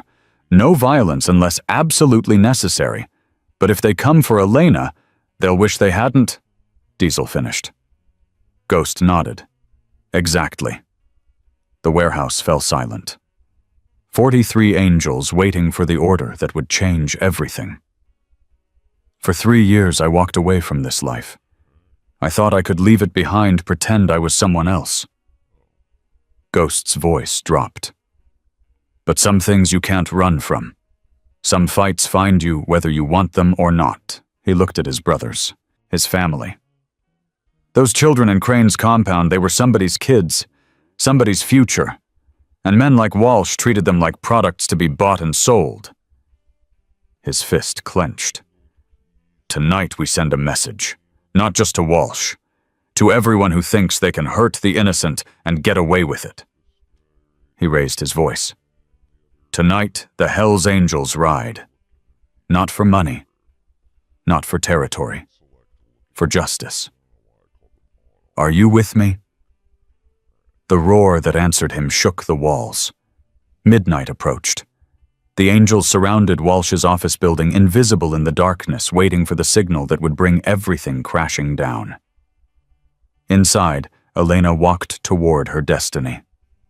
And Ghost watched, knowing that the next few hours would determine whether justice prevailed or whether power and money won again. His phone buzzed. Elena's voice barely a whisper. I'm going in. We've got you, every step of the way. Ghost. Yeah. Thank you for believing I could do this. You're stronger than you know, Elena. Now go show Walsh what real courage looks like. The line went silent.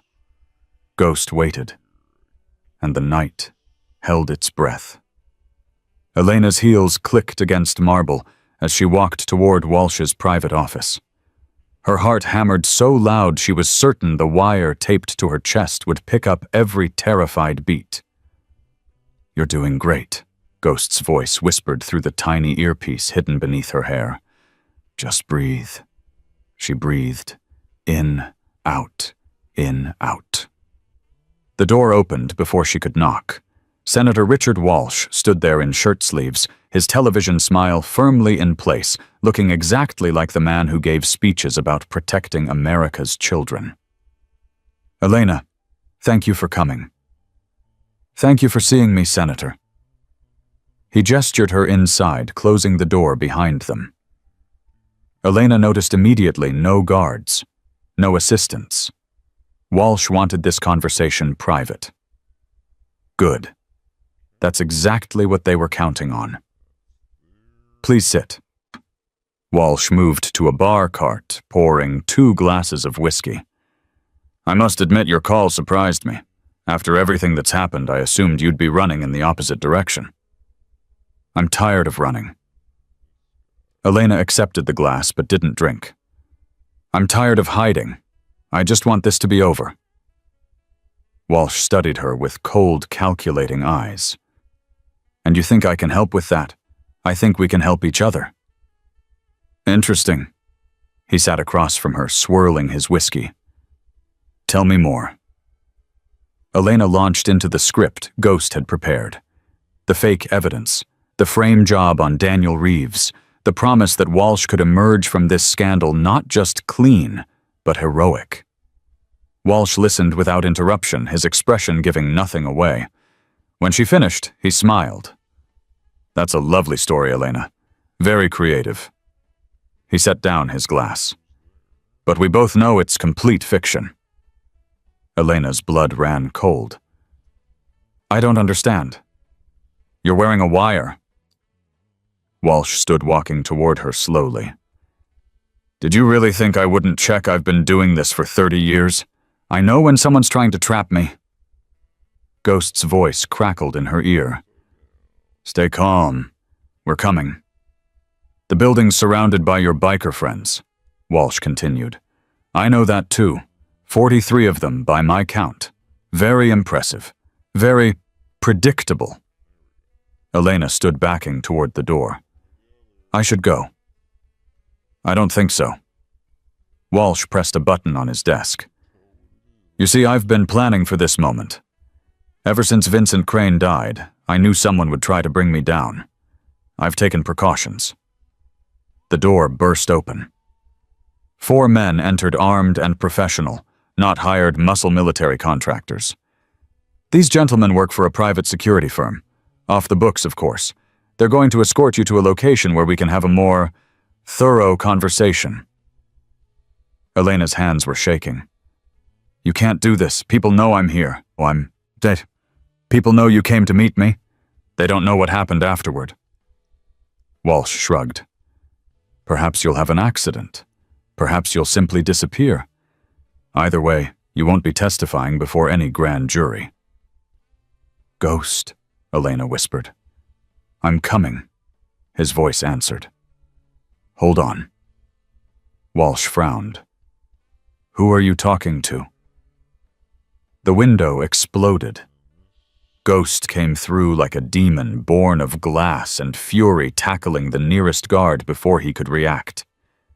Diesel followed a heartbeat later, taking out a second. The remaining two opened fire, but the angels were already moving. Ghost rolled behind Walsh's desk, returning shots. Diesel dove for cover, dragging Elena with him. Get her out, Ghost shouted. Working on it. Walsh scrambled for a hidden door behind his bookshelf. Ghost saw him moving and made a split-second decision, the senator or Elena. He chose Elena. Go. I've got her. Diesel pulled Elena toward the broken window as Ghost provided cover. The guards fell back, outmaneuvered, outgunned. But Walsh was gone. He's running! Elena screamed. There's a passage leads to the parking garage. Ghost didn't hesitate. He sprinted for the hidden door, crashing through it into a narrow corridor. Ahead, Walsh's footsteps echoed against concrete. Preacher Walsh is heading for the garage. West exit. Copy, I'm moving. Ghost ran faster, closing the distance. Walsh was in good shape for a man his age, but fear could only carry him so far.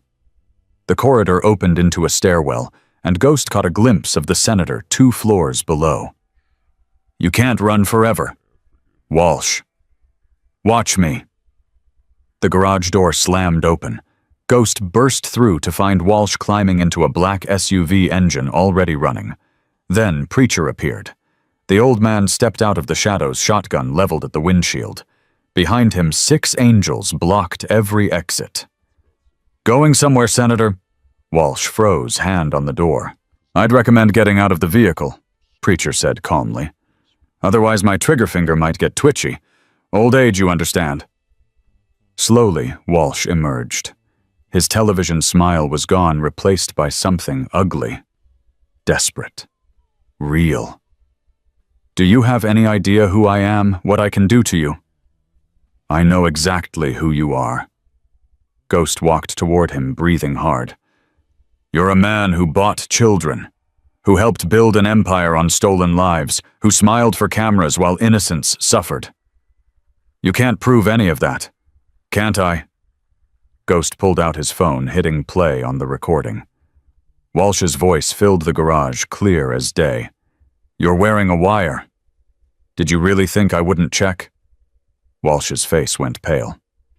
That won't hold up in court. Maybe not. But the financial records will. The photographs will. The testimony of every person you ever threatened or bribed or hurt. Ghost stepped closer. The grand jury convenes in 6 hours, Senator, and every piece of evidence Daniel Reeves collected is being delivered to them right now. You're bluffing. Am I? Ghost smiled coldly. Check your phone. I'm sure it's blowing up right about now. Walsh's hand trembled as he pulled out his device. His face went from pale to ashen as he scrolled through the notifications. This can't, you can't. We can. We did. Ghost grabbed Walsh by the collar, pulling him close. You thought you were untouchable. You thought money and power would protect you forever. But here's the thing about men like you, Senator. You always forget that there are people in this world who can't be bought, can't be intimidated, can't be stopped. Walsh's eyes darted around, looking for escape. There was none. What do you want? Money, I have money. Protection, I can make calls. I want you to testify. Ghost's voice dropped to a whisper. I want you to walk into that courtroom and tell the truth. Every name, every transaction, every child you helped sell. All of it. They'll kill me. Maybe. Or maybe you'll spend the rest of your life in a cell protected by the federal government, knowing that every day you wake up is a day those children get justice. Ghost released him, stepping back. Your choice, Senator. Die a monster, or live long enough to become something slightly less pathetic. Walsh stared at him for a long moment. The fight seemed to drain out of him all at once, leaving behind a hollow shell of the man who'd given speeches and shaken hands and smiled for photographs. I'll testify, he whispered. I'll tell them everything. Ghost nodded to Preacher. Call Reyes. Tell her we're bringing him in. The sun was rising by the time they reached the federal courthouse. Reyes met them at the entrance, flanked by agents she personally trusted. Senator Walsh. Her voice was ice. Welcome to accountability. Walsh said nothing as they led him inside. Ghost watched until the doors closed, then finally allowed himself to breathe. It's over, Diesel said, appearing at his side. Almost. Ghost pulled out his phone. There's one more thing I need to do. He dialed. Sarah answered on the first ring. Marcus, is it done? It's done. Walsh is testifying. Reyes has everything she needs. Sarah's sob came through the speaker, raw and relieved. The twins are awake. They're looking at me with your eyes, Marcus, like they know something important just happened. Maybe they do. When are you coming home? Home. The word hit Ghost like a punch to the chest.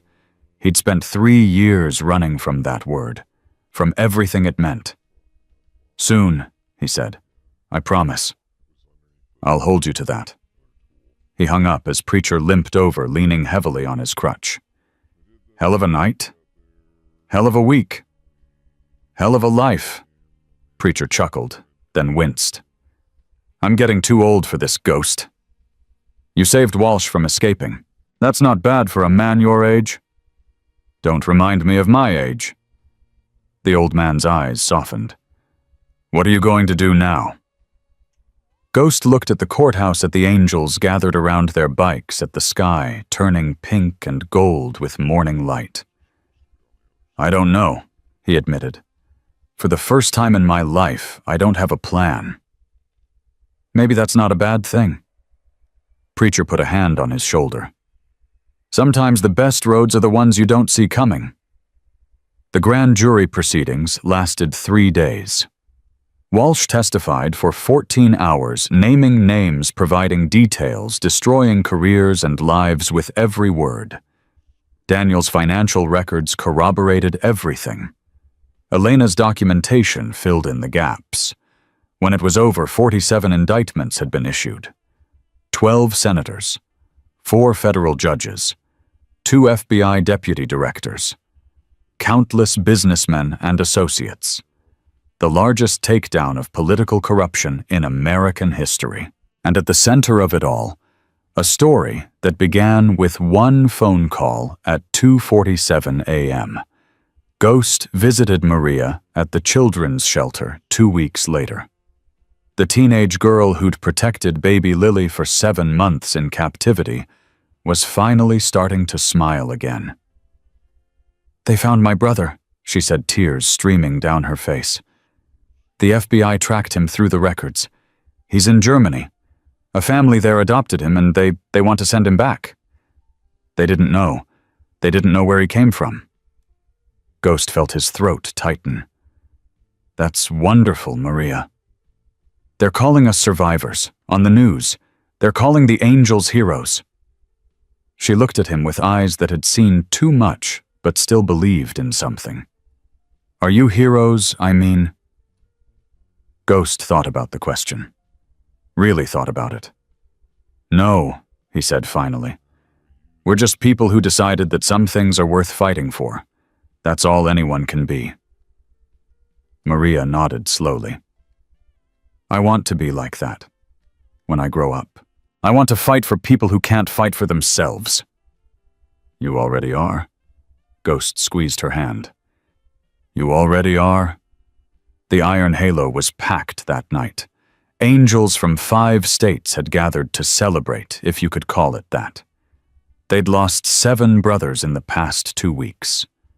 7 men who would never ride again.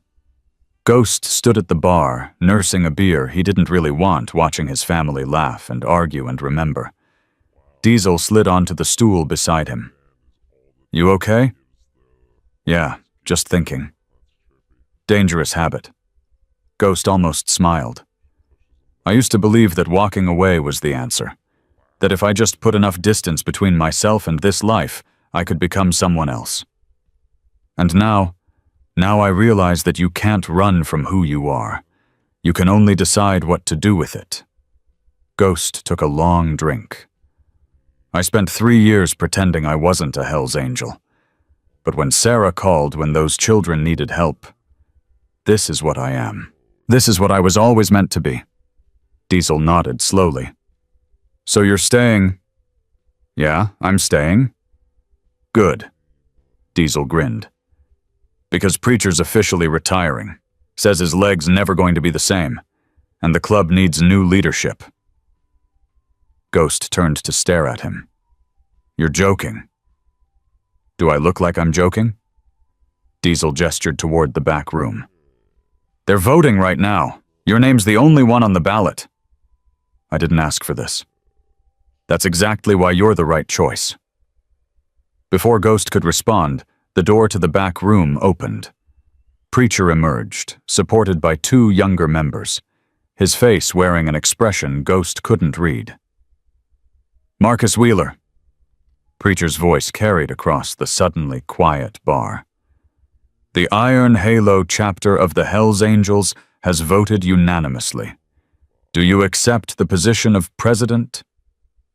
Ghost looked around the room, at faces he'd known for years, at men and women who'd followed him into hell and back, at a family he'd tried to abandon and couldn't. "I do." A cheer erupted, shaking the walls. Hands slapped his mic. Bottles clinked.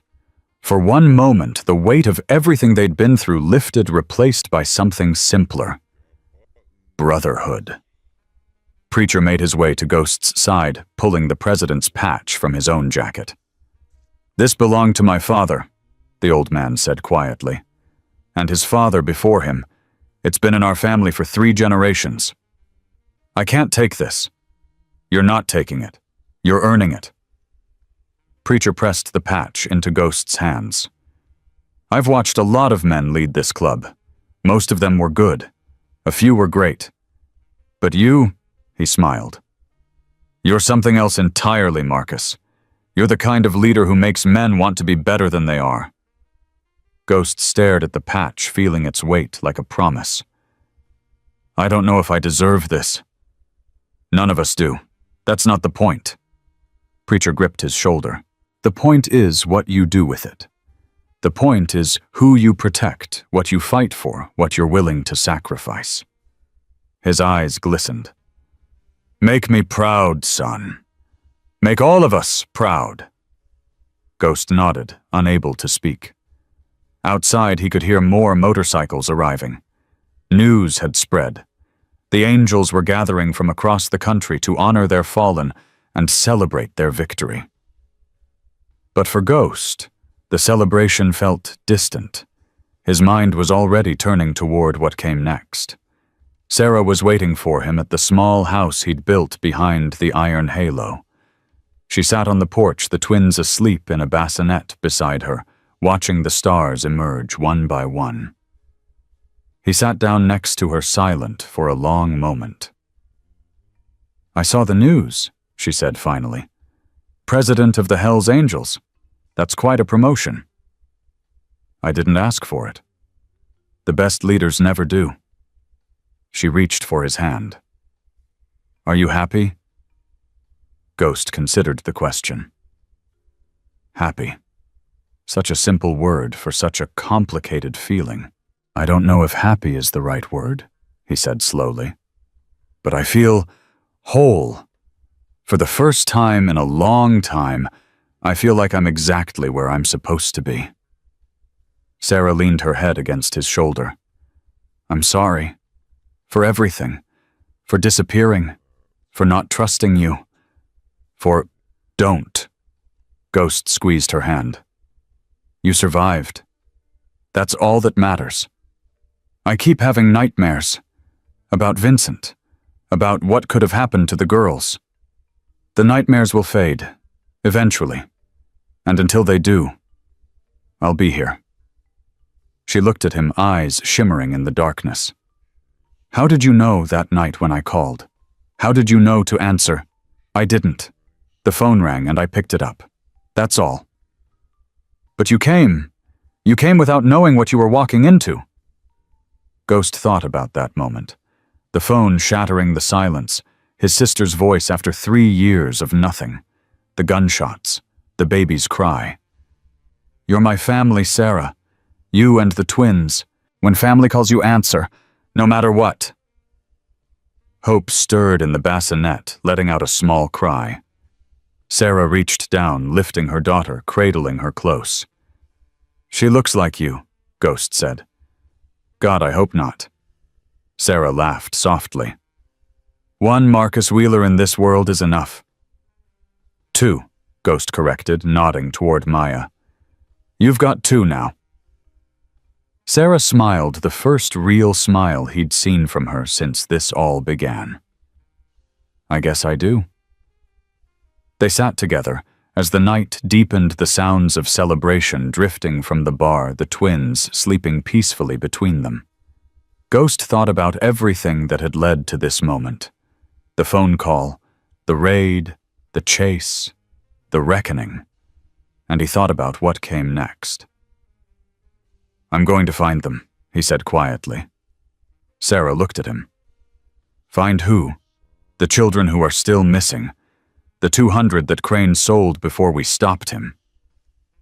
Ghost's jaw tightened. Maria's brother was found. That means others can be found too. That could take years. Then it takes years. You'd do that? Spend your life tracking down lost children. Ghost looked at Hope and Maya sleeping without fear for the first time since they were born. Some fights choose you, he said. This one chose me the moment you called, and I'm not walking away until it's finished. Sarah was silent for a long moment. When she spoke, her voice was steady. Then I'm helping. I know Crane's network better than anyone. I know how he operated, who he worked with, where he sent the children. She met his eyes. You gave me my life back, Marcus. Let me use it for something that matters. Ghost smiled slowly. Partners, partners. The word hung in the air between them, a promise and a beginning. A year later, Ghost stood before a crowd of reporters, cameras, flashing microphones thrust toward his face. Behind him, a banner read, Hope Foundation fighting child trafficking 1 life at a time. Today marks the 1-year anniversary of the Crane takedown, he said, his voice carrying across the room. In that time, we've located and reunited 37 children with their families. 37 children who were told they'd never see their parents again. Applause rippled through the crowd. But our work isn't finished.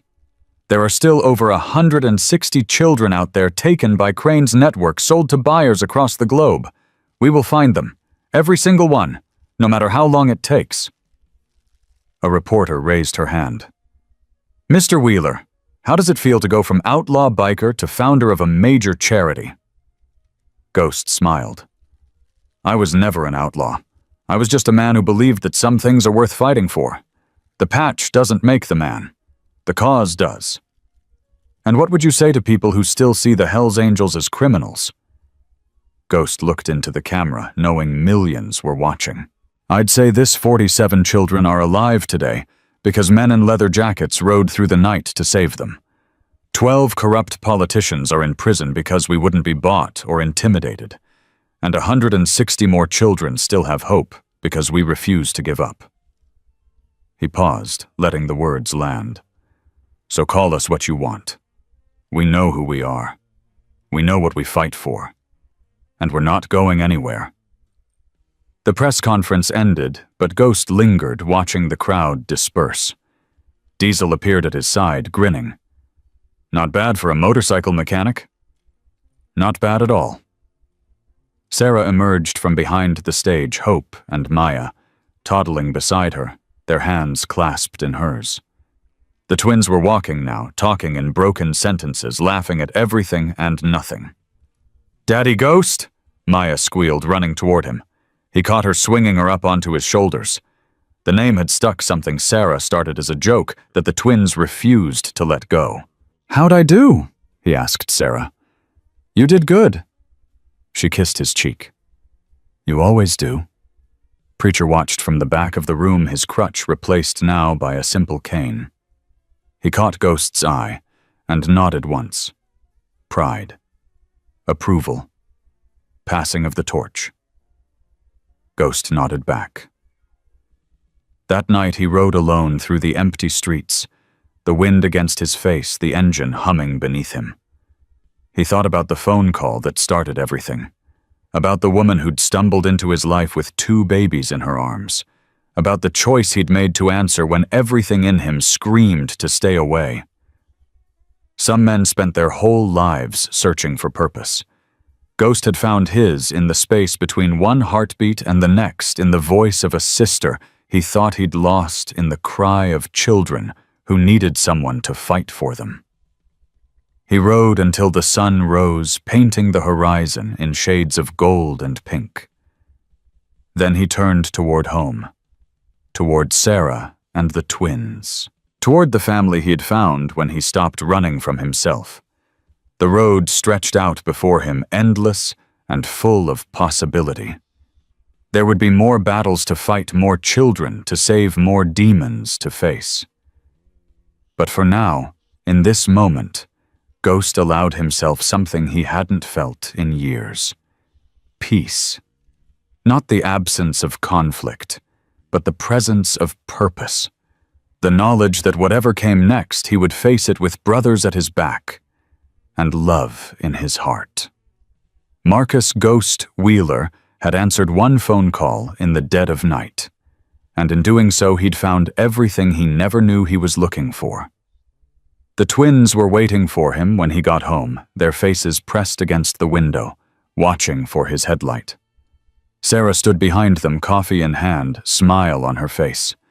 He parked his Harley and walked toward them, toward his future, toward the life that began when he stopped running and started fighting. And somewhere in the distance, he could have sworn he heard the rumble of engines, his brothers riding with him in spirit, reminding him that some bonds were stronger than blood. Some bonds were forged in fire, and they lasted forever.